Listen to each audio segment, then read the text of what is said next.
Assalamualaikum warahmatullahi wabarakatuh.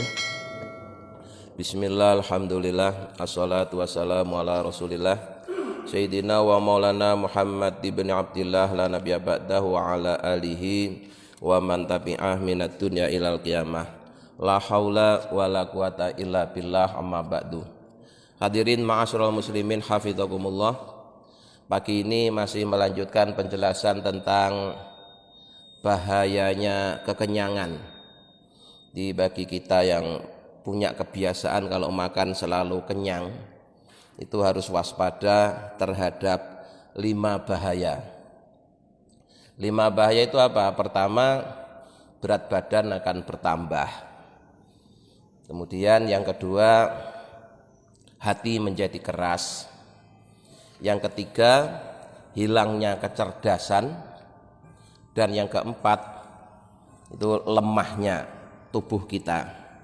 Lemah kalau diajak ibadah. Annal ibadata, sesungguhnya ibadah itu layaji'u, tidak akan datang minha dari ibadah apa syai'un sesuatu idzam tala'at, bila penuh apal batnu perut. Jadi seseorang yang perutnya penuh itu kalau toh dia ibadah, maka ibadah itu tidak menghasilkan apa-apa, hampa, tidak bisa merasakan nikmatnya ibadah ya. Kenapa? Karena perutnya penuh tadi. Wa in ukrihat, dan bila dipaksa apa nafsu-nafsu, wajuhidat, dan diperangi bidor bil khiyali, dengan satu cara, fala yakunu, maka tidak terjadi litil kal ibadati, pada ibadah tersebut apa ladzatun, rasa enak, wala halawatun, dan rasa manis. Jadi ibadah seseorang yang perutnya penuh ya, itu tidak akan mendapatkan apa-apa. Kalau toh dipaksa ya, dipaksa untuk ibadah, ya ibadah tetap terjadi, tetapi tidak menghasilkan rasa lezat atau manis karena merasa dipaksa ya. Padahal suatu yang enak itu kalau yang tidak dipaksa. Walidha, maka dari itu kila dikatakan lamat ma'a, tidak ada yang bisa diharapkan bihalawatin, dengan rasa manis, fil ibadati, dalam ibadah, ma'a kasrotil akli, jika seorang itu makannya banyak. Di orang yang terbiasa makannya banyak tidak akan bisa diharapkan merasakan manis dalam ibadah. Ibadahnya aja udah berat, kalau dipaksa ya, kalau toh tetap ibadah tapi tidak menghasilkan apa-apa, hanya menghasilkan capek saja. Wa ayunurin fi nafsin bila ibadatin, dan cahaya apa yang bisa muncul dari seorang bila orang itu tidak ibadah. Seorang yang tidak ibadah tidak akan punya cahaya rohani. Sementara kalau ibadahnya karena terpaksa, tidak juga bisa menghasilkan cahaya rohani, maka enggak dapat apa-apa. Wa fi ibadatin bila dzatin wala halawatin, dan juga cahaya itu tidak akan muncul dari ibadah seseorang yang dalam ibadahnya tidak bisa merasakan lezat atau manis. Jadi kita harus mencari rasa lezat, rasa manis dalam ibadah, supaya ibadah itu tidak menjadi beban, tapi justru menjadi kebutuhan ya. Makanya orang-orang yang kuat dalam ibadahnya itu karena sudah merasakan manis dalam ibadah. Nabi Muhammad itu kalau sholat malam kakinya sampai bengkak itu tidak terasa, saking lezatnya dalam ibadah. Lah kita sebentar aja kok capek, males, berarti belum bisa merasakan manisnya ibadah. Nah, manisnya ibadah ini itu melalui tahapan-tahapan. Pertama kali bisa jadi orang merasa manis karena didukung oleh situasi dan kondisi. Misalnya kayak ceritanya orang-orang yang kalau lagi ibadah di Masjidil Haram, ketika sholat di sana dia merasa khusyuk, merasa enak, merasa nyaman. Tapi enak dan khusyuk yang dia rasakan itu masih karena faktor lingkungan. Nanti kalau sudah kembali ke tanah air, kembali ke semula, menjadi hampa lagi. Kenapa? Karena lezatnya belum lezat Allah. Ya, lezatnya masih karena faktor lingkungan. Nanti kalau lingkungannya berubah, rasanya akan berubah. Berbeda halnya kalau orang merasa lezat dalam ibadah itu udah rasa Allah. Ya, rasa Allah itu. Itu sholat di mana saja rasanya sama. Sholat di Masjidil Haram sama kita sholat di pasar, rasanya sama, khusyuknya sama. Kenapa? Waktu kita di Masjidil Haram kita sholat nyembah Allah. Ketika kita di pasar sholat juga nyembah Allah. Allahnya sama, harusnya rasanya sama. Loh, yang aneh itu kadang ada yang disalahkan tuh imamnya. Loh, di Masjidil Haram tuh soalnya imamnya bagus, di Indonesia enggak bagus, loh kok nyalain imamnya. Kamu tuh nyembah imam apa nyembah Allah? Itu loh maksudnya, ya. Jadi sekali lagi jangan malah nyalain orang lain. Koreksi dirimu sendiri seberapa kualitas kekhusyuanmu di dalam sholat, dalam menyembah Allah. Ya. Di kita di Masjidil Haram di depan Ka'bah sholat ya nyembah Allah, di Masjid Al-Furqan sini sholat juga nyembah Allah. Kalau rasa lezat dan manis dalam ibadah sudah karena Allah, ya rasanya sama, tidak terpengaruh oleh lingkungan, tidak terpengaruh oleh imamnya, oleh temannya, oleh keadaannya gitu. Karena sudah lezat bersama Allah. Kalau masih lezat bersama makhluk, itu tadi kalau tempatnya berubah, rasanya jadi berubah. Padahal yang disembah sama-sama Allah. Wa qala Ibrahim bin Adham, dan telah berkata salah seorang tokoh sufi besar namanya Ibrahim bin Adham radhiyallahu anhu, semoga Allah selalu meridhoinya. Sahibtu, aku telah menemani aksara ibadillahi, kebanyakan dari hamba-hamba Allah, fi jabali Lubnan, di puncak gunung Lebanon. Jadi perilaku para sufi zaman dulu itu suka uzlah, hidup menyendiri di tempat yang sunyi. Jadi kalau mereka tidak bisa bertahan di keramaian, karena kalau bertahan di keramaian ibadahnya akan terganggu, ya, maka dia menyendiri, cari tempat yang sunyi, ya, cari tempat yang jauh dari keramaian. Nah, di puncak-puncak gunung.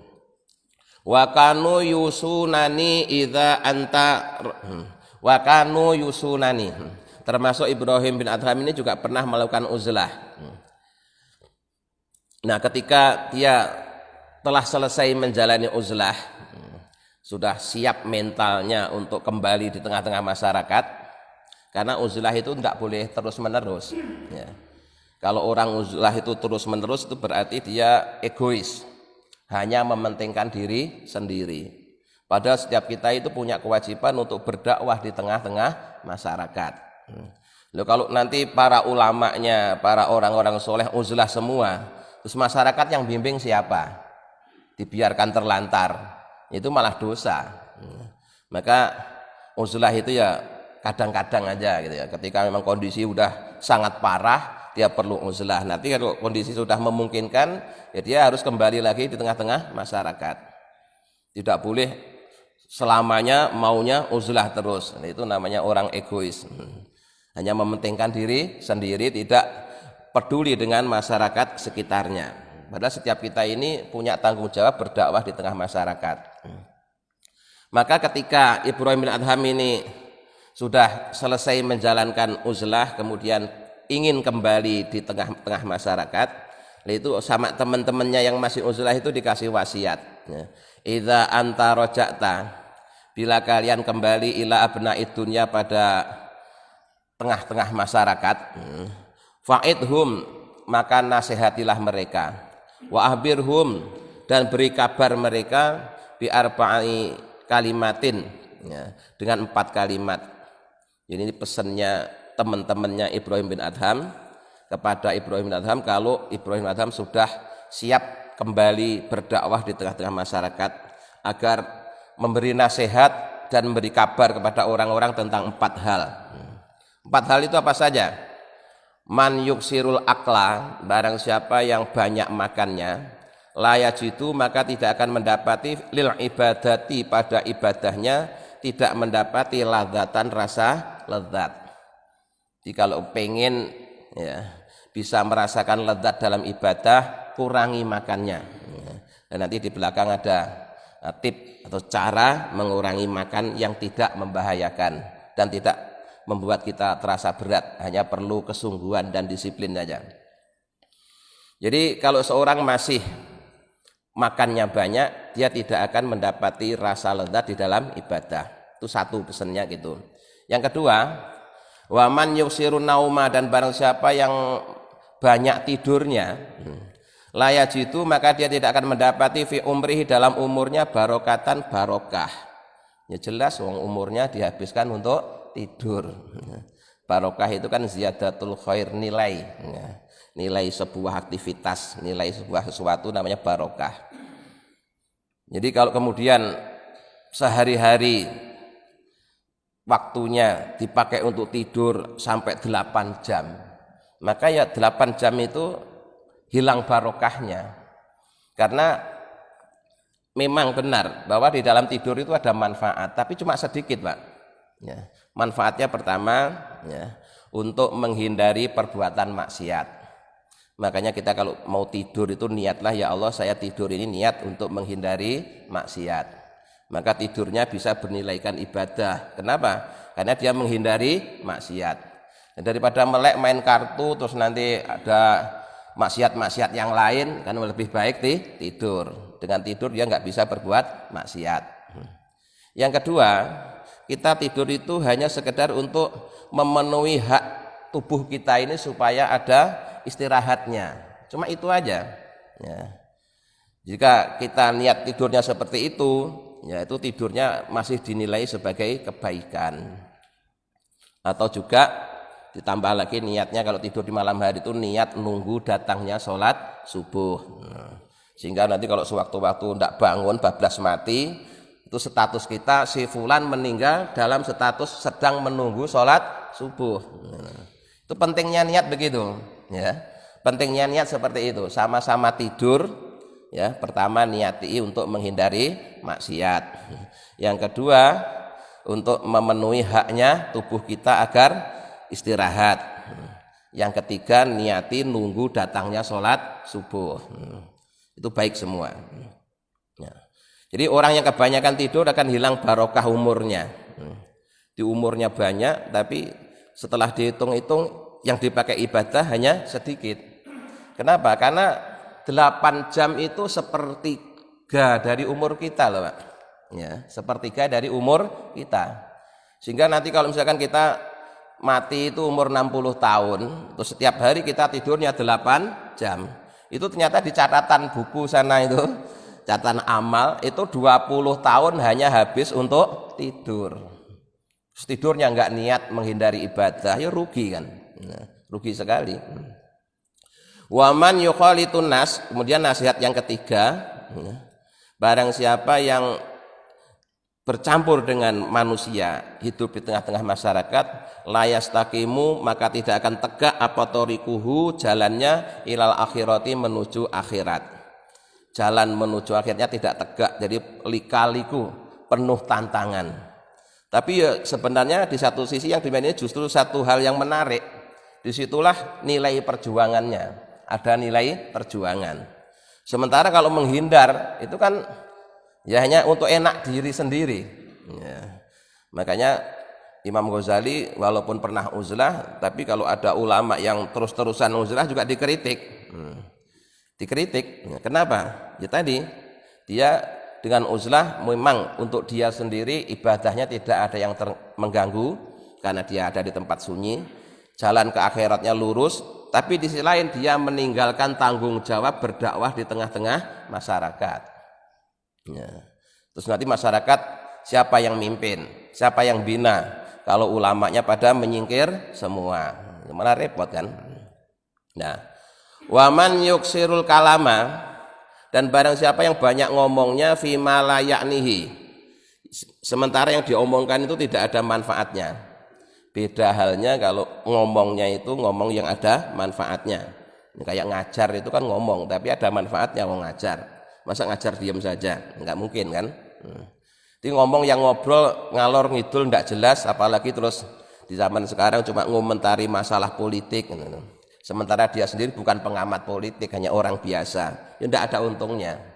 Nah kalau pengamat habis ngomong kan dapat gaji dari yang ngundang.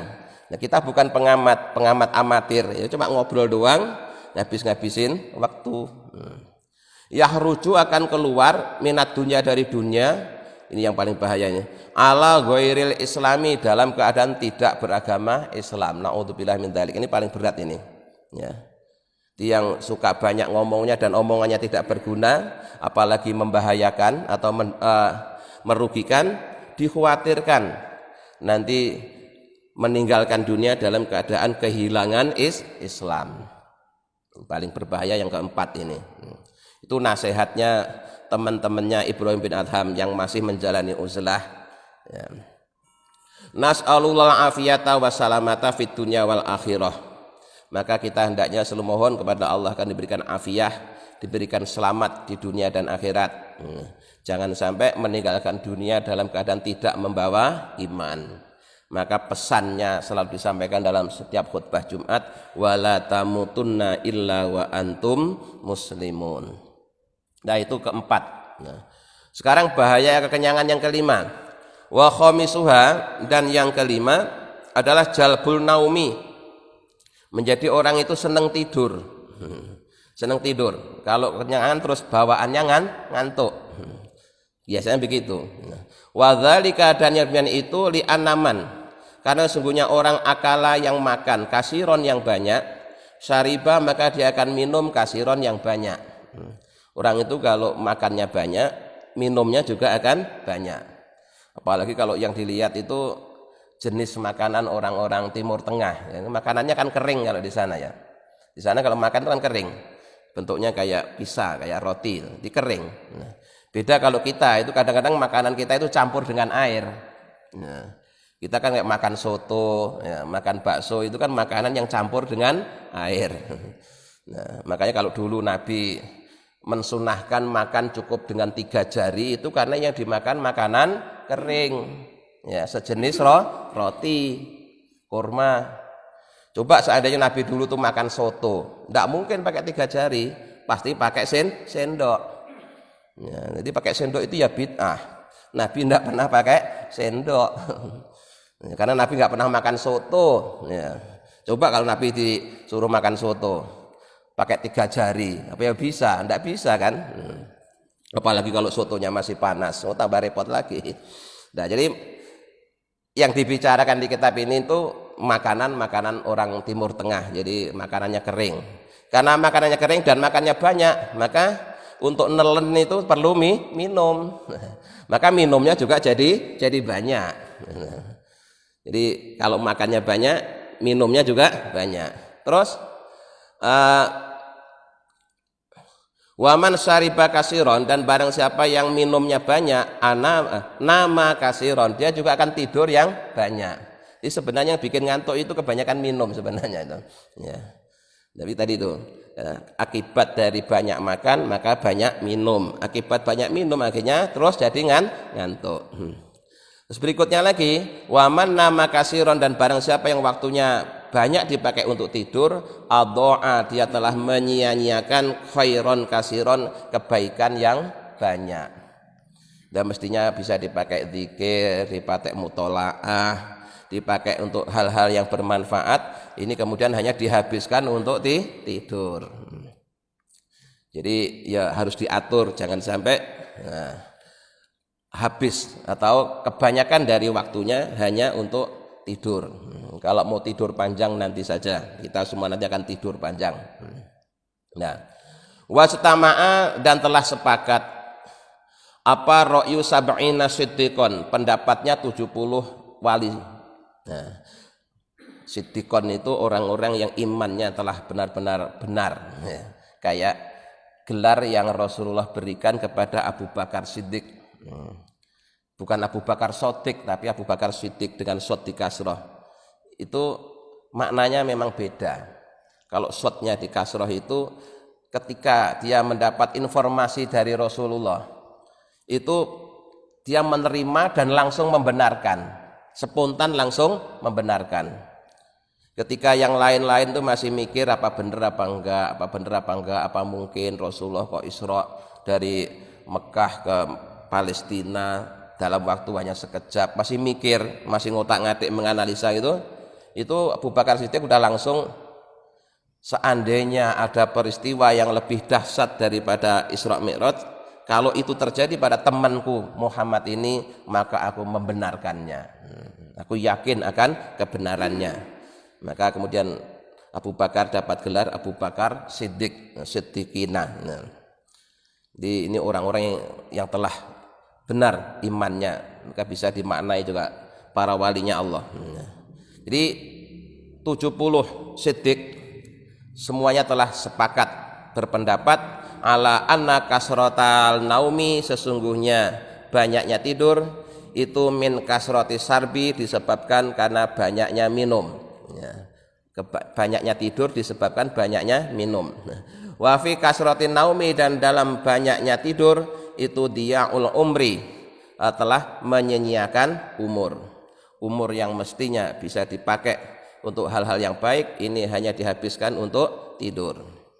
Makanya tadi saya ingatkan ya, kalau kita tidur hendaknya diniati untuk menghindari perbuatan maksiat, memenuhi haknya tubuh agar istirahat.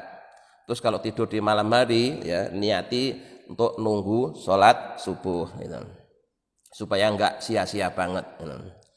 Wa fawatu tahajudi, dan hilangnya tahajud. Tahajud itu bangun dari tidur di waktu malam ya. Jadi sholat tahajud itu pasti sholat malam, tapi sholat malam belum tentu sholat tahajud gitu. Kayak kita sholat sunnah habis sholat isya itu sudah disebut qiyamul lail, sudah disebut sholat di malam hari. Tapi untuk bisa disebut tahajud itu ada syaratnya, harus tidur dulu. Nah, karena tahajud sendiri itu maknanya bangun dari tidur. Ya. Wa minal laili fatahajjat bihi nafilatalak asa ayab asaka rabbuka maqamam mahmuda. Ya. Jadi qiyamul lail dengan tahajud itu beda. Nah, qiyamul lail itu pokoknya sholat sunnah di malam hari, tidak harus sunnah, bahkan sholat fardu pun kalau sudah malam itu juga qiyamul lail. Misalkan Bapak sholat isya jam 12 malam itu ya qiyamul lail kan. Tapi untuk bisa disebut tahajud syaratnya harus tidur dulu. Nah kalau kebanyakan tidur ya akhirnya dia tidak tahajud.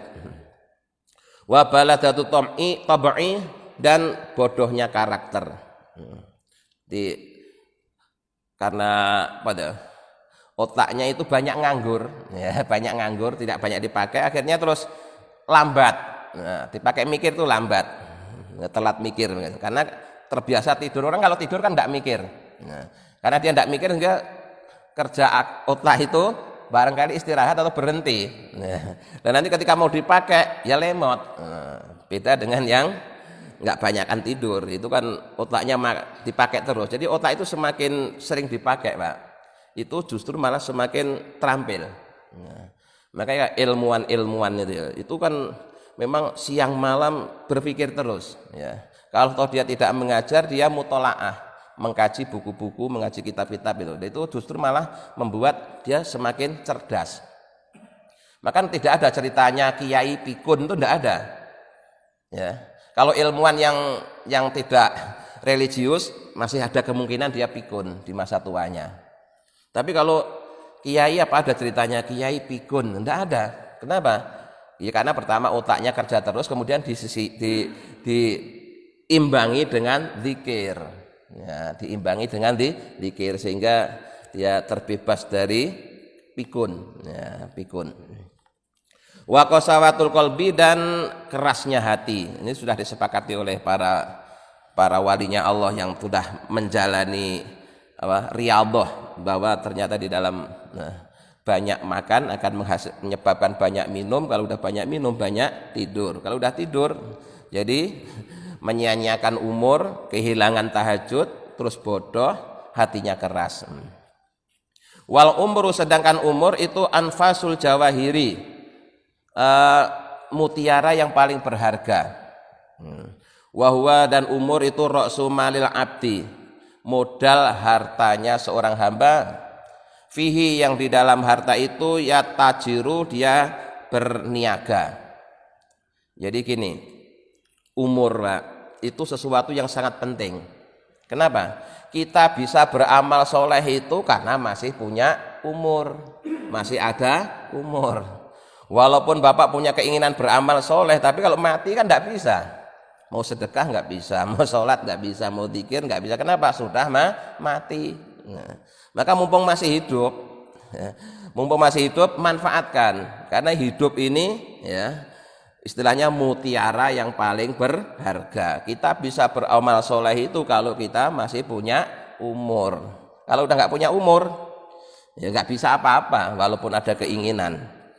Nah, maka beribadahlah untuk akhiratmu seakan-akan besok itu sudah mati.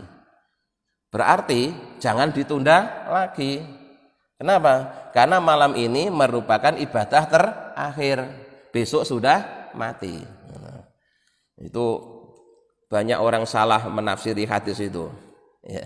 Ikmal lidunya kakak anak kata isu abada wa amali akhiratika kakak anak kata mugota, itu dimaknai seimbang. Kita kalau kerja harus seakan-akan hidup selamanya. Kalau sedang ibadah seakan-akan besok mati. Jadi dunia dan akhirat itu seimbang. Bagaimana bisa seimbang dunia dengan akhirat? Jelas tidak bisa seimbang. Ya.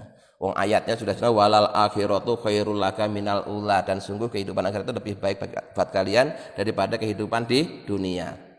Di makna hadis tadi itu adalah kalau urusan perbuat kerjaan dunia seakan-akan hidup selamanya, itu berarti masih bisa ditunda. Hari ini nggak bisa kerja, oh mungkin besok lusa masih bisa. Kenapa? Seakan-akan hidup selamanya, gitu loh.